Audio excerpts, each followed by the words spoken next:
Viva Voz, com Vera Magalhães.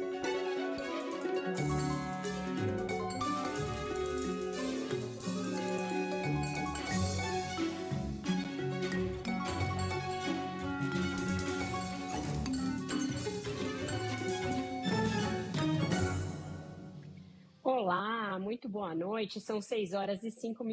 O Viva Voz está no ar, nas ondas do rádio e também nas telas, no Globoplay, no site da CBN, no aplicativo da CBN, no YouTube, em todas as plataformas. E você pode estar com uma sensação de pandemia, eu e a Carol nesse home office, mas é por razões técnicas, não é isso, Carol Moura? Boa noite para você.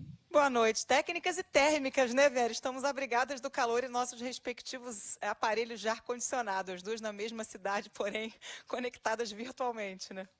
É isso, estúdios domésticos hoje, mas conectando também a nossa reportagem em todo o Brasil e com entrevistas, enfim, não saímos de casa, mas trazemos o mundo para vocês em análises e bastidores. Já indo direto para Brasília, porque hoje um dos temas mais comentados do dia foi uma declaração do ministro da Casa Civil, Rui Costa, segundo a qual o governo estuda um conjunto de intervenções para tentar reduzir a inflação de alimentos. Quem traz as informações a respeito do que o ministro falou, para que a gente possa depois analisar, é a Ana Carolina Tomé. Boa noite, Ana. Boa noite, Vera. Boa noite, Carol. O ministro da Casa Civil, Rui Costa, disse que o governo vai adotar medidas para baratear o preço dos alimentos, mas não detalhou quais. A fala vem dias após Lula dar uma bronca nos ministros durante a reunião ministerial. A inflação estourou a meta no ano passado e alimentos básicos estão mais caros. Durante o programa Bom Dia, ministro da EBC, Rui Costa, disse que Lula vai aplicar medidas sugeridas pelo setor dos supermercados. Uma das propostas da Associação Brasileira dos Supermercados, Vera, é a isenção de impostos para a doação de alimentos. Outra prevê redução de custos, como a implementação do Programa de Alimentação do Trabalhador, permitindo o pagamento da refeição ao funcionário de forma direta, sem usar empresas de voucher. O setor diz que economizaria 5 bilhões de reais ao ano. Sem citar quais medidas vai adotar, Rui Costa disse que o governo já vai colocar as medidas em práticas. Para a gente buscar um conjunto de intervenções que sinalizem para um barateamento dos alimentos. No final do ano passado, o presidente fez uma reunião com a rede de supermercados do país, também com a mesma pauta. A rede de supermercados sugeriu algumas medidas e nós vamos implementá-las agora nesse primeiro bimestre. Então, vamos, a partir dessas reuniões, ouvindo também os produtores, buscar medidas que consigam reduzir o preço dos alimentos. A Associação Brasileira da Indústria de Alimentos levantou os fatores que mais impactaram nos custos de produção. As fortes chuvas no Rio Grande do Sul e a seca extrema em outras regiões afetaram as pastagens e as safras de grãos. O setor ainda cita a alta dos impostos de importação nos insumos para embalagens. A alta dos combustíveis e a desvalorização do real também trouxeram impactos negativos. Para o economista do IBMEC, William Bagdasarian, o governo não consegue interferir nesses fatores. Benefícios fiscais ou mesmo juros subsidiados poderiam ser uma opção, mas para ele não teriam eficácia na ponta. Pode ser nessa linha de como os tributos podem ser pagos pelas empresas, algum tipo de benefício fiscal para os supermercados ou alguma linha de crédito. Esse tipo de medida tem eficácia limitada, primeiro porque do ponto de vista de tributo você não consegue fazer muita coisa, o sistema tributário já é muito amarrado. A questão do crédito também é muito difícil você garantir que o cara que recebeu esse crédito vai, de fato, implementar uma queda de margem, quer dizer, tudo na linha da promessa, todo mundo prometendo para todo mundo e ninguém cumpre, e no fundo a população acaba se prejudicando. Rui Costa adotou o tom otimista e disse que a expectativa do governo é que a safra seja melhor neste ano, o que deve contribuir para a queda do preço dos alimentos. A Abras também defende o chamado Best Before, movimento de estender prazos de validade e assim diminuir o desperdício, mas a medida não deve impactar no preço final. Vera, Carol, volto com vocês. Uma ótima noite aí para vocês, meninas. Boa noite para você também, Ana. Obrigada pelas suas informações. É isso, Carol. O que essa declaração ela denuncia, né? Essa pressa, uma certa ansiedade do governo para reverter desgastes de imagem sobre o presidente no ano pré-eleitoral. Todo o contexto desse ano está sendo marcado por essa busca de uma fórmula para o Lula falar de novo com os mais pobres, falar com a classe média menos remediada, e preço de alimento também é algo que atinge muito esse eleitor que está rateando, que está em dúvida quanto ao apoio ao presidente. Na campanha dele, a coisa da picanha mais barata, cerveja mais barata, teve muito peso, teve muito impacto. Quando a inflação de alimentos chega e torna esses produtos mais inacessíveis, mais caros, isso dá uma grande plataforma de desgaste para a oposição fustigar o governo. Então, é para esse pessoal que eles estão tentando falar.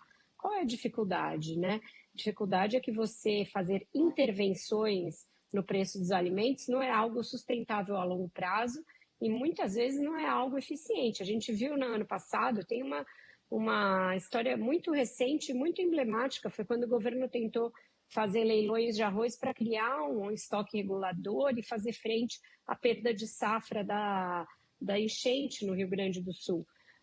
A compra foi super questionada, foi questionada pelos próprios produtores de arroz, que diziam que a safra não tinha se perdido, que tinha sido colhida a tempo, enfim, foi uma grande confusão, o governo teve de recuar da medida.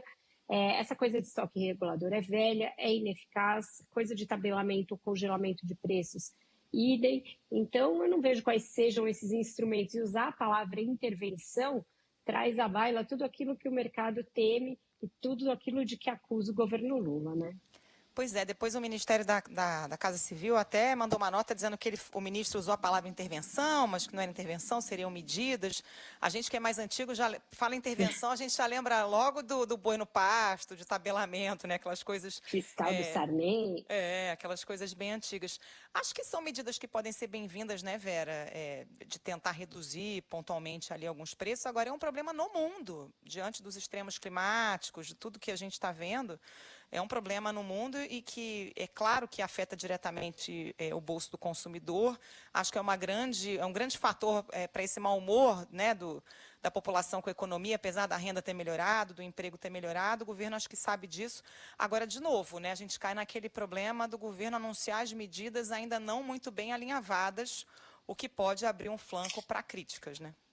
E aí você veja a ironia disso, né? Porque o ministro que ia ser o crivo de tudo e pelo qual ia passar tudo para evitar que desse problema, e que é casca de bala do novo ministro das Comunicações, da comunicação do governo, é justamente o Rui Costa da Casa Civil. Então, já não deu certo no dia 2 dessa orientação. A Renata ontem falou que viria, ajoelharia no milho se desse certo. Por enquanto, a nossa colunista não precisa se preocupar, porque o risco de dar certo continua sendo bem remoto. Ele usou a palavra, né? Não foi ninguém que pôs a palavra, não foi a imprensa, não dá para acusar ninguém. Então, é uma coisa que já deu problema de comunicação, justamente, com o ministro que iria ser o responsável por evitar problemas de comunicação. E o governo também continua com problemas em outra frente, que é aquela das tretas ali com os governadores de oposição. Desde que foi sancionado o projeto de renegociação da dívida dos estados, com alguns vetos, muitos deles têm vindo ao público criticar o projeto. O mais eloquente foi o governador de Minas, Romeu Zema, e hoje teve um desdobramento disso, que foi a ausência do Zema num evento de lançamento de obra pública lá no estado. Quem traz a confusão, ataques de todos os lados para a gente é a Laura Couto. Boa noite, Laura. Para você também, Vera, mais um capítulo dessa novela, né? O governador de Minas Gerais, Romeu Zema, do Novo, rebateu o presidente Lula após as críticas quanto à ausência dele na cerimônia de concessão da BR-381 em Brasília. Na rede social X, Zema afirmou que o Partido dos Trabalhadores prometeu essa mesma obra nos 188 meses de governo, mas não entregou. O governador afirmou ainda que estará à disposição quando o governo colocar máquina na pista prevista fiscalizar ou inaugurar trechos da obra na rodovia. Ele encerrou a publicação dizendo que o seu foco é trabalhar e não perder tempo com eventos burocráticos. A ausência de Zema foi fortemente criticada pelo presidente Lula e pelos ministros presentes na cerimônia. O ministro dos Transportes, Renan Filho, afirmou, por exemplo, que nenhum governo deu tanta atenção a Minas Gerais quanto o atual.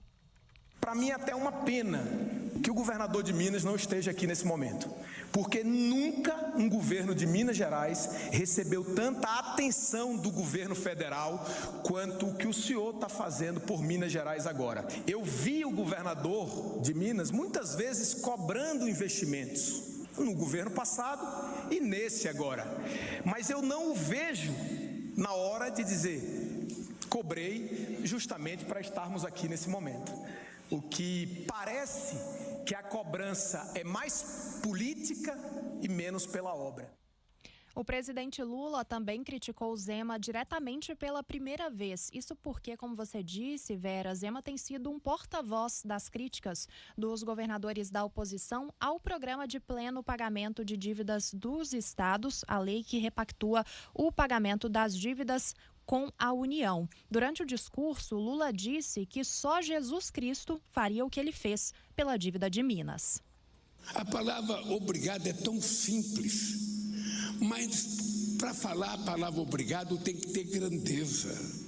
As pessoas têm que ter grandeza, têm que ter caráter, humildade, para agradecer uma coisa que é feita.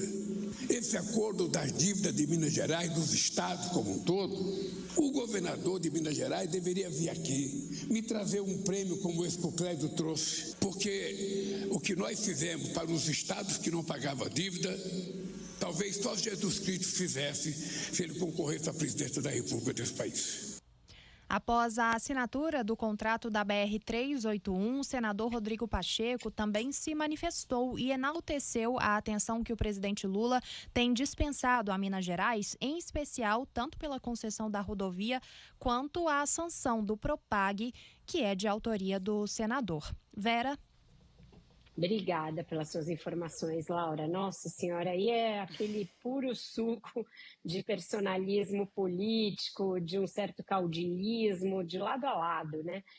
Você transformar um assunto que é institucional, da relação entre dois entes, a nação ali, o governo federal e os estados, portanto, os entes federados, numa coisa em que você deve ir lá agradecer, nesse tom paternalista, mais do que isso, evocando de novo a história de se comparar a Jesus Cristo, está tudo errado aí.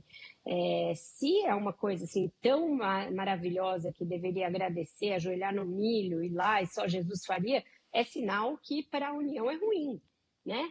Se você está fazendo um negócio desse, que só resta aos agraciados ajoelhar e agradecer, é porque a União está perdendo muito. Então, o acordo já tem questionamentos técnicos para serem feitos. Caso contrário, é o seguinte, é a União propondo uma coisa, o Congresso aprovando, e os estados aderem ou não. Tem que ser a coisa fora do nível das relações pessoais, dessa cobrança por uma certa subserviência.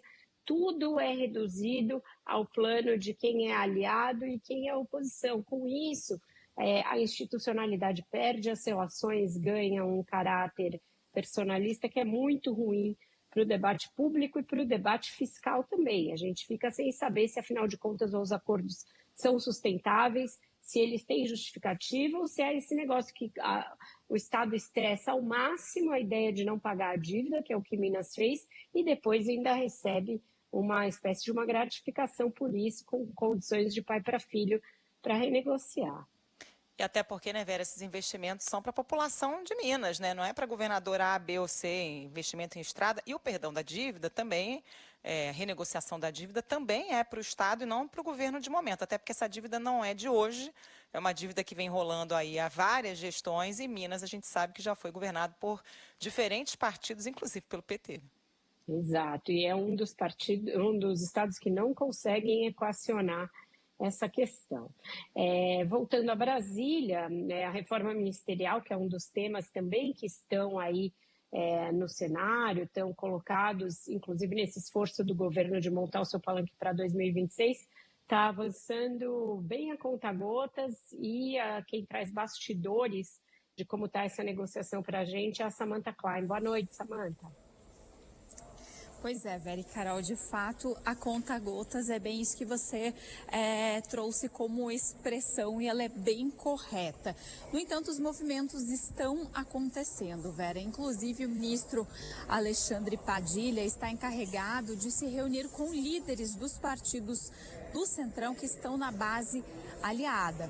Ontem ele se reuniu com Hugo Mota, que é líder do Republicanos e provável novo presidente da Câmara dos Deputados, assim como o ex-ministro da Saúde, Ricardo Barros, do PP. Vale dizer que o PP, se por um lado quer mais espaço, tramita ali aquela ideia de acomodar Arthur Lira, atual presidente da Câmara dos Deputados, mas já de saída também na esplanada dos ministérios, boa parte do Progressistas resiste a continuar com o governo. Inclusive, o próprio presidente do PP, Ciro Nogueira, vem sinalizando esse ponto, dizendo que não é uma intenção de todo o partido ou de grande maioria do partido permanecer na esplanada dos ministérios. Essas manifestações dele vêm acontecendo depois que o presidente Lula disse na segunda-feira, durante aquela reunião ministerial, que vai conversar com os ministros, um a um, inclusive com os partidos, ministros que são representantes do PP, do PSD, do União Brasil, que são do Centrão e estão na base. Já o PSD também está bastante articulado aqui por Brasília. O líder do PSD, Antônio Brito, líder na Câmara dos Deputados, esteve ontem em Brasília, se reuniu com líderes, com o próprio Hugo Mota, e ele diz que, pelo menos abertamente, oficialmente, é só especulação, uma mudança do PSD dentro da esplanada dos ministérios, mas que sim, o partido vai continuar com o governo.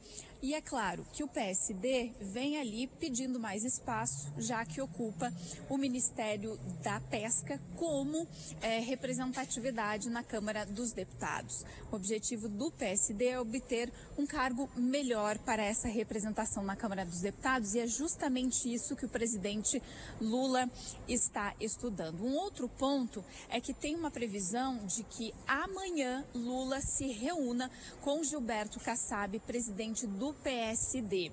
Esse encontro, ele não vem sendo muito alardeado nem pelo Palácio do Planalto e nem pelo próprio Kassab, justamente para tentar evitar qualquer atrito com Tarcísio de Freitas, governador de São Paulo. Por outro lado, hoje de manhã, no programa governamental Bom Dia Brasil, o ministro-chefe da Casa Civil, Rui Costa, afirmou que Lula está ainda estudando essa reforma ministerial. Ele que tinha dado mais ou menos uma previsão para esse anúncio de reforma ministerial nesse dia 21. Ele acabou se corrigindo na segunda-feira, depois da reforma ministerial, disse que era uma intenção, mas que os estudos estão sendo feitos pelo presidente Lula. E ele disse que se a reforma ministerial, que vai acontecer, de fato é algo que já é sabido, na verdade já começou, com mudanças, como o próprio Sidônio Palmeira ocupando a comunicação do governo federal. O que a gente tem aqui, segundo o Rui Costa, é que as mudanças serão pontuais.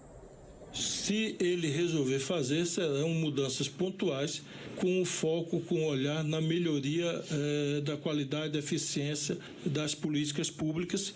Esse será o foco. Não terá como base, neste momento, a questão política partidária ou de reestruturação por uma eventual disputa de 2026. Não é esse o foco, o pensamento do presidente. Isso eu quero deixar muito claro. O pensamento dele é aperfeiçoar o máximo possível, seja com os atuais ministros, seja eventualmente se ele resolver mudar. Portanto, se ele resolver mudar, serão mudanças pontuais.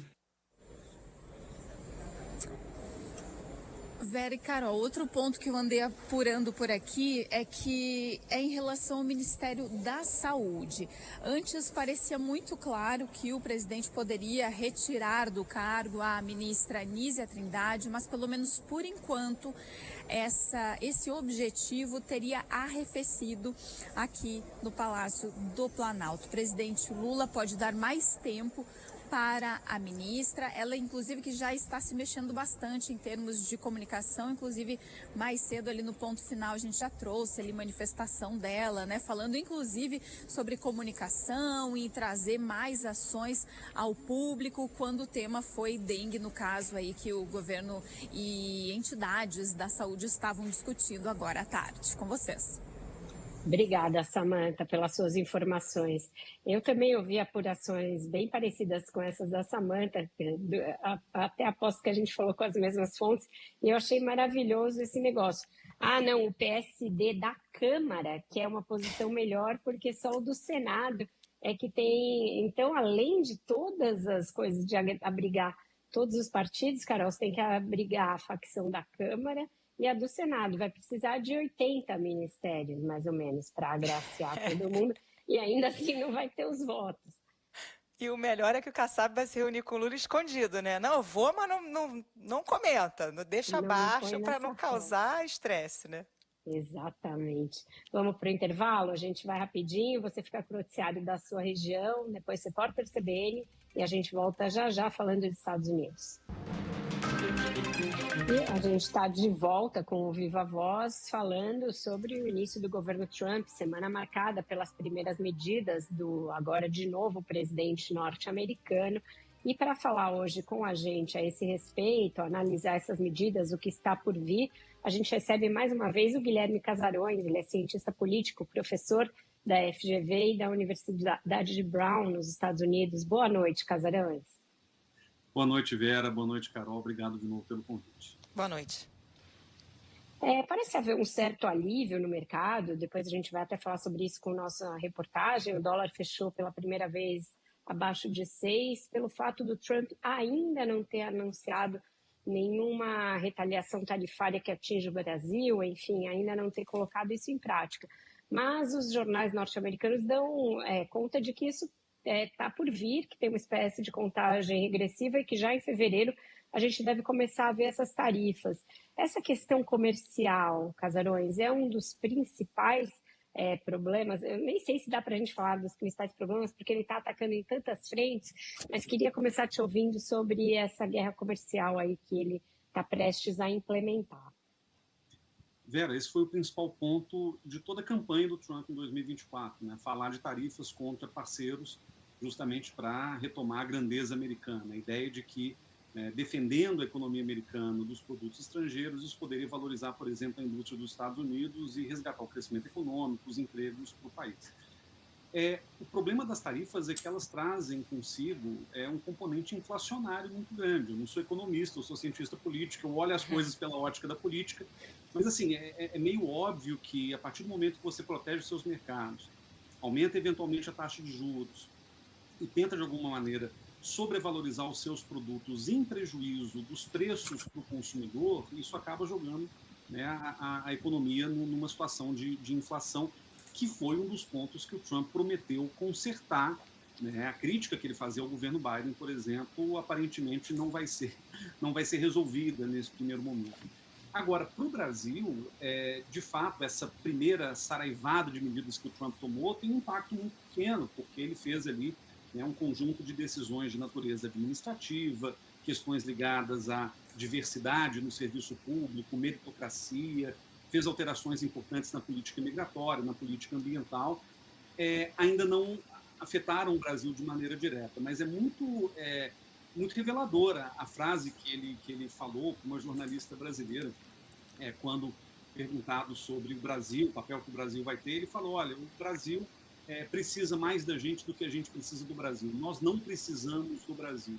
Então, acho que isso já dá um pouco do tom até de um certo desprezo com que a administração Trump vai tratar o Brasil. Existem questões de ordem política, a relação do trumpismo com o bolsonarismo, que certamente serão desafios para o governo Lula de olho nas eleições de 2026, Mas do ponto de vista econômico, pelo menos no primeiro momento, não há nada que aparentemente afete o Brasil, para além dos efeitos indiretos que essas tarifas podem causar. Mas é bom que a gente fique de olho, porque, afinal de contas, algumas dessas medidas podem ser direcionadas diretamente ao Brasil, e aí sim a gente vai começar a ter problemas mais diretos. Professor, falando agora de um outro tema da geopolítica mundial, o Trump, pela primeira vez, ameaçou Vladimir Putin caso a Rússia não negocie o fim da guerra na Ucrânia. Deu um prazo aí de 100 dias para que essa questão esteja resolvida.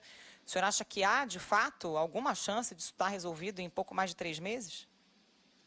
Bom, essa é a característica da política externa do Trump desde a sua primeira passagem pela presidência. Essa certa pressa de resolver as coisas, uma linguagem que é muito transacional, né? O Trump, ele faz ameaças, ele quer coisas em troca, contrapartidas o tempo inteiro. Mas a verdade é que a postagem que o Trump fez na sua rede social sobre o Putin, ela foi quase carinhosa, né? Ele faz um longo prelúdio, um introito, dizendo: olha, eu gosto de você, a gente tem boas relações, etc., mas é importante que você pare a guerra. E ele escreve em letras maiúsculas, né? Pare a guerra agora. Olha, da mesma forma que o Trump alegadamente conseguiu um cessar-fogo e um acordo entre Hamas e Israel, mesmo antes de tomar posse, né, nessa semana em que a gente viu o acordo com os reféns, a equipe do Trump, ela teve uma atuação até mais consequente do que a própria equipe do governo Biden, que estava naquele momento no governo. Pode ser que o Trump consiga, de alguma maneira, acelerar esse processo de retomada das conversas entre Rússia e Ucrânia. A gente não sabe exatamente o formato que isso vai assumir. Na própria conversa que o Trump teve com os jornalistas, ele fala da possibilidade dos Estados Unidos se juntarem a outros esforços de paz com relação à guerra da Ucrânia. Então, a impressão que eu tenho é de que esse vai ser um objetivo muito escancarado nesse início de mandato. Isso porque a diplomacia vai ser uma maneira de obter resultados rápidos, já que internamente as transformações vão ser muito mais atabalhoadas, muito mais problemáticas, porque muitos desses decretos executivos tomados pelo Trump no dia da posse, no dia seguinte, vão ser embarreirados pelo Congresso americano. Você vai ter uma série de discussões internas, e a diplomacia ela é um campo da política um pouco mais independente das autorizações legislativas. Então, pode ser que ele queira mostrar muito resultado no campo externo, de novo, com o risco das tarifas e o risco geopolítico que pode transbordar sobre o Brasil, mas que, de alguma maneira, vai diminuir as pressões internas para que o Trump faça suas medidas domésticas de maneira mais eficiente no médio prazo. A gente está vendo aí muita discussão sobre liberdade de expressão, as big techs capitulando em relação às suas políticas de moderação de conteúdos, etc., e muito próximas ao governo, né? Tiveram ali os grandes magnatas desse setor tiveram na posse do Trump, mas hoje teve uma medida aí em que a Casa Branca está querendo paralisar uma agência de fiscalização bipartidária que investiga atividades de segurança nacional e que poderiam interferir nos direitos individuais. Vem aí uma defesa para fora de uma liberdade de expressão a qualquer preço e uma perseguição aos opositores com os instrumentos de Estado, Casarões, desculpa. Vera, eu acho que sim, e aí a gente tem que constatar a realidade dura, que é a seguinte: os Estados Unidos nunca defenderam liberdade de expressão incondicional para além das suas conveniências, né? Os Estados Unidos, desde o 11 de setembro, tem o chamado Patriot Act, que basicamente permite que o governo americano monitore seus cidadãos, muitas vezes sem causa provável. Quer dizer, então existe um aparato de monitoramento de pessoas que está em curso desde, pelo menos, os atentados do 11 de setembro, e que violam flagrantemente e recorrentemente a liberdade individual dos cidadãos americanos e mesmo de alguns cidadãos fora dos Estados Unidos. Então, essa retórica do Trump em defesa da liberdade individual, ela está muito ligada a uma agenda das Big Tech que monetizam, que capitalizam em cima dos algoritmos e de uma dinâmica de polarização que faz parte do seu modelo de negócio, basicamente. Então, o Trump não é um defensor propriamente dito da liberdade de expressão, para além daqueles objetivos que a direita radical, nos Estados Unidos e em outros lugares do mundo, se beneficiam, que é a ideia da liberdade de expressão sem regulamentação, sem punibilidade de crimes eventualmente cometidos na internet, liberdade de opressão de alguma forma, que é uma coisa que a direita, né, a extrema-direita costuma defender. Então, eu não vejo incompatibilidade entre essas medidas. Por um lado, uma aliança com os magnatas, o oligopólio ali das grandes empresas de tecnologia, por interesses econômicos, inclusive fora do território americano. A cruzada agora vai ser contra o Brasil, União Europeia, regiões que tendem a regulamentar ou têm uma legislação um pouco mais robusta para regulamentar as redes sociais. E internamente, essa questão da segurança nacional, ela vai muitas vezes entrar em conflito com os interesses empresariais. Então, por exemplo, o Trump já está autorizando de novo que o TikTok permaneça, ainda que o Congresso tenha decidido que ele representa uma ameaça potencial à segurança nacional. Então, essas questões elas estão muito complicadas ainda porque a gente não sabe o formato que o relacionamento entre o público e o privado vai assumir nesse governo Trump. Mas a impressão que eu tenho é que o Trump, que é do Partido Republicano, mas não é exatamente um republicano, do ponto de vista de acreditar, né, na separação total do público e do privado, no rito, né, do próprio cargo, nas instituições políticas, então pode ser que essas coisas se confundam bastante ao longo da administração Trump, com as Big Tech tendo um papel muito preeminente nesse processo. Professor, queria ouvir do senhor qual pode ser o impacto desse retorno do Trump para a nossa política regional aqui, uma vez que aqui no Brasil a gente vê um roteiro muito parecido, né, o que aconteceu nos Estados Unidos em 2020 e aqui em 2022, e para além disso, na zona de influência do Brasil, o presidente da Argentina, Javier Milei, por exemplo, deu uma entrevista dizendo que poderia, inclusive, sair do Mercosul se a Argentina conseguir um acordo de livre comércio diretamente com os Estados Unidos. Cara, eu acho que são três coisas que se aliam e estão concatenadas.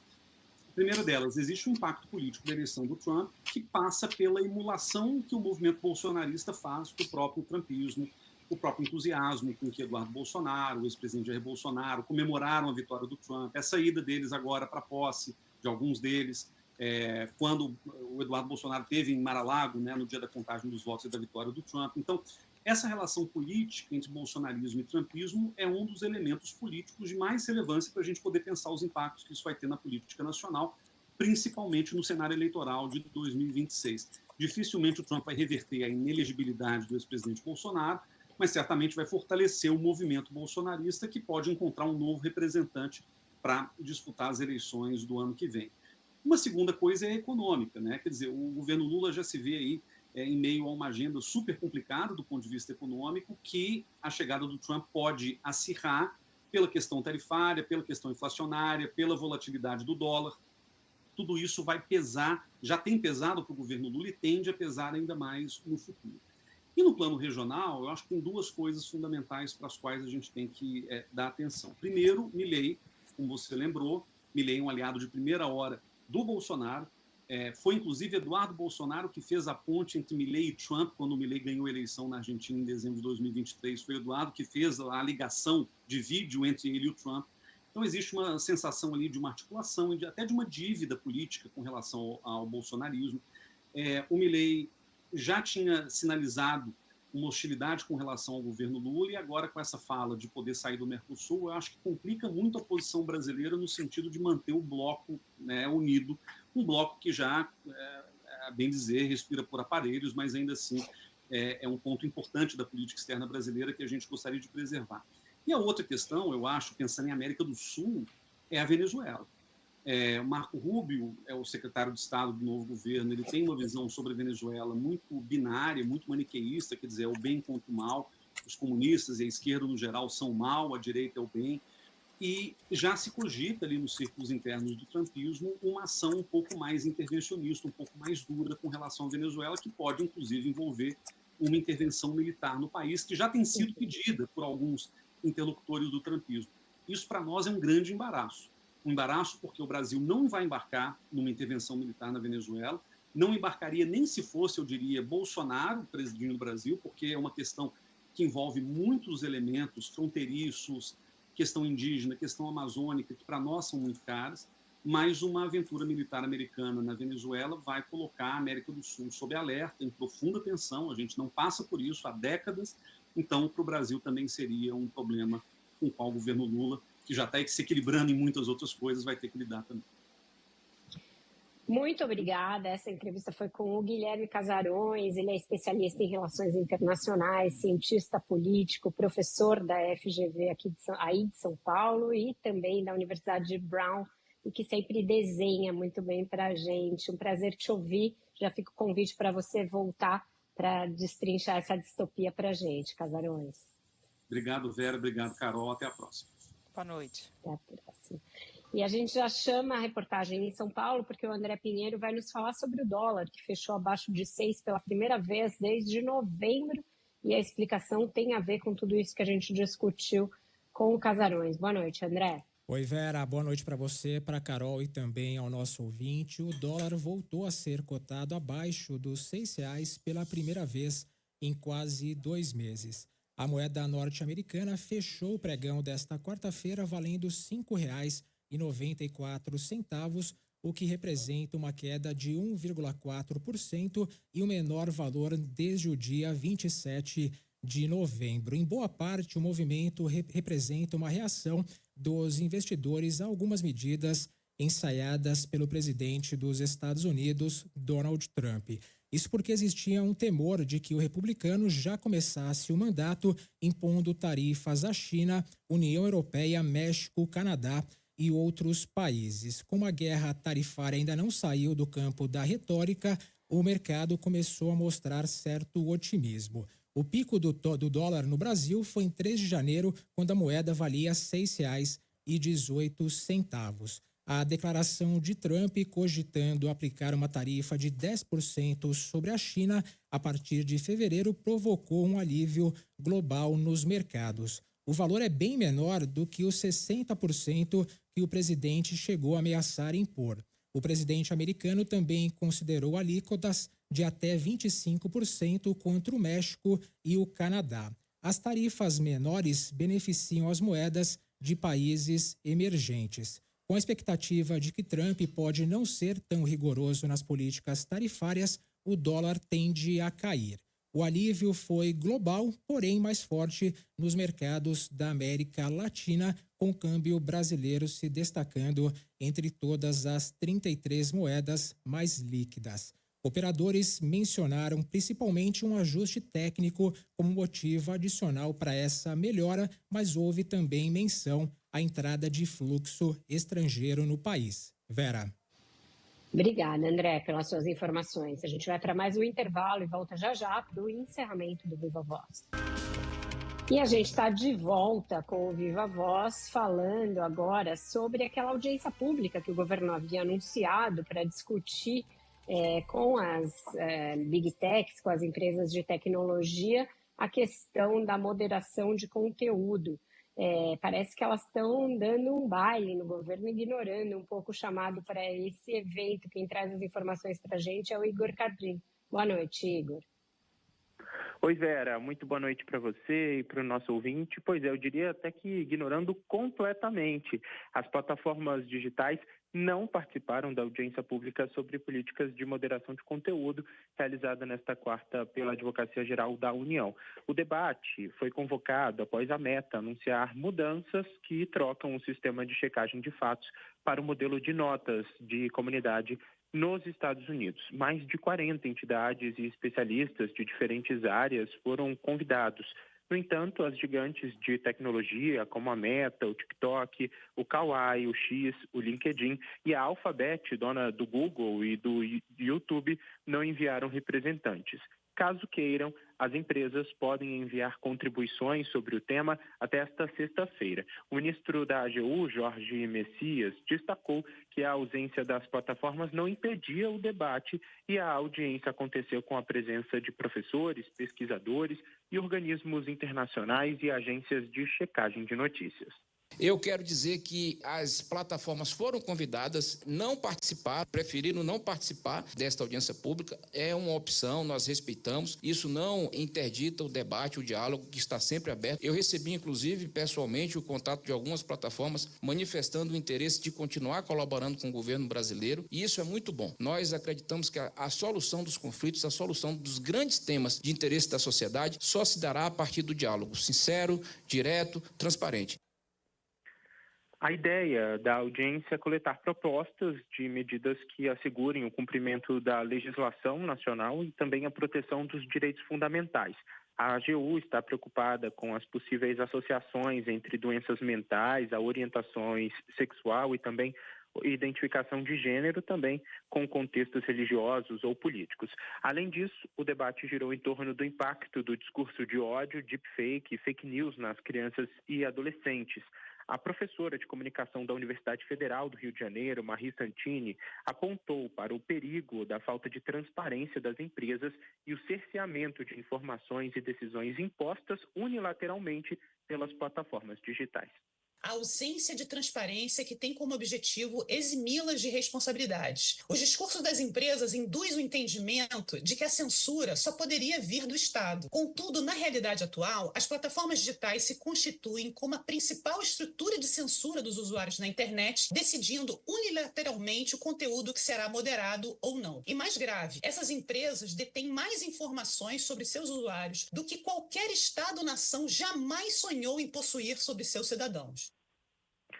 Todos os dados e informações coletadas na audiência pública serão encaminhados ao Supremo Tribunal Federal e ao Congresso Nacional. No STF, a AGU participa como parte interessada no processo que discute o artigo 19 do Marco Civil da Internet sobre a responsabilização das plataformas por conteúdos ilegais publicados pelos usuários.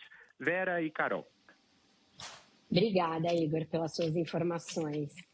Ô, Carol, hoje uma coisa que causou ali burburinho nas redes foi muita gente protestando e se assustando pelo fato de ter, do dia para a noite, começado a seguir o Trump e o Vance, né? Pois é, eu mesma no primeiro momento achei estranho, porque eu vi aquilo nas redes sociais assim rápido, aí fui entrar no perfil do J.D. Vance, um monte de gente que eu conheço seguindo, eu falei, gente, o que esse povo todo tá seguindo o Vance de um dia para o outro, né? Aí depois é que eu entendi, são os perfis oficiais, tem o perfil do presidente, do vice-presidente, quem seguia o Biden ou a Kamala, hoje acordou seguindo o J.D. Vance e o Donald Trump, foi aquele susto para muita gente, mas aí também muita gente deu um unfollow e é isso, vida que segue, né? É isso, e o Vance apagou todas as postagens anteriores da Kamala Harris. Isso também é uma coisa bem esquisita, os perfis oficiais das instituições deveriam ser institucionais e não de acordo com o freguês que ocupa o cargo. Mas a gente está vendo que a maior democracia do mundo, na verdade, é um queijo suíço em termos de institucionalidade, Carol. Tapo para muitos viva voz daqui para frente. Ficamos por aqui? Com certeza, ficamos por aqui. Vamos nos refrescar. Amanhã tem mais calor e mais viva voz, gente. Até lá. Beijo, Vera. Até amanhã.